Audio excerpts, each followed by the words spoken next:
દર્શક મિત્રો, હું છું માયાજાન ન્યૂઝ ચેનલ રિપોર્ટર જયેશનો સુરેન્દ્રનગર રતનપર રેલવે અંડરબ્રિજ પાસેથી બોલી રહ્યો છું. જ્યારે 2 દિવસથી જ્યારે ધોધમાર વરસાદ પડતા રતનપર રેલવે અંડરબ્રિજના નાળામાં પાણી ભરાઈ ગયા છે, જેના કારણે જન્માષ્ટમીનો તહેવાર હોય તેના કારણે વાહન ચાલકો અને આમ રસ્તા ઉપર પસાર થતા રાહદારીઓ હેરાન પરેશાન થઈ રહ્યા છે. પરંતુ સુરેન્દ્રનગર દુધેજ વઢવાણ સંયુક્ત નગરપાલિકામાં ભારતીય જનતા પાર્ટીનું શાસન છે. આ નગરપાલિકાના પ્રમુખ તરીકે જગદાબેન પ્રમુખ તરીકે વહીવટ કરી ગયા, પરંતુ સુરેન્દ્રનગર દુધેજ વઢવાણ સંયુક્ત નગરપાલિકાનો વહીવટ અટકી ગયો છે.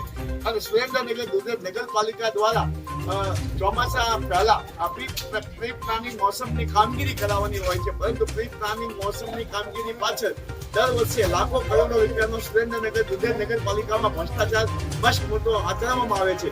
અને જ્યારે સુરેન્દ્રનગર દુધેજ નગરપાલિકાને સુરેન્દ્રનગર જિલ્લાના કલેક્ટરે પ્રી પ્લાનિંગની મોસમની કામગીરી કરાવવા માટે સૂચના આપેલા અને એક પણ મીટિંગ આપેલી, પરંતુ સુરેન્દ્રનગર દુધેજ વઢવાણ સંયુક્ત નગરપાલિકા દ્વારા સામાન્ય વરસાદના કારણે તમામ વિસ્તારોમાં પાણી ભરી ગયા. સુરેન્દ્રનગર શહેરમાં વરસાદી પાણીનો કોઈ નિકાલ નથી. આના કારણે લોકો હેરાન પરેશાન થાય છે અને વાહન ચાલકો હેરાન પરેશાન થાય છે. અને બીજું કે પ્રી પ્લાનિંગ મોસમની કામગીરીમાં સુરેન્દ્રનગર દુધેજ નગરપાલિકા ભાજપ શાસિત છે અને ત્યાં પ્રી પ્લાનિંગ મોસમની કામગીરી માત્ર કાગળ ઉપર કરવામાં આવી છે અને લાખો કરોડોનો ભ્રષ્ટાચાર ભાજપ શાસિત બોડીમાં આચરી રહ્યો છે. જો રાજ્ય વિજિલન્સ કમિશનર દ્વારા આની તપાસ કરી અને ભ્રષ્ટાચાર ધારા હેઠળ ભ્રષ્ટાચાર આચરણના સામે કાર્યવાહી કરવામાં આવે તો સુરેન્દ્રનગર દુધેજ નગરપાલિકામાં પ્રી પ્લાનિંગ મોસમની થયેલી કામગીરીની ભ્રષ્ટાચારની પોલ ઉઘાડી પડે છે. અને સુરેન્દ્રનગર દુધેજ નગરપાલિકામાં પ્રી પ્લાનિંગ મોસમની સામાન્ય વરસાદ પડવાની સાથે પોલ ઉઘાડી પડી છે. માયાજાળ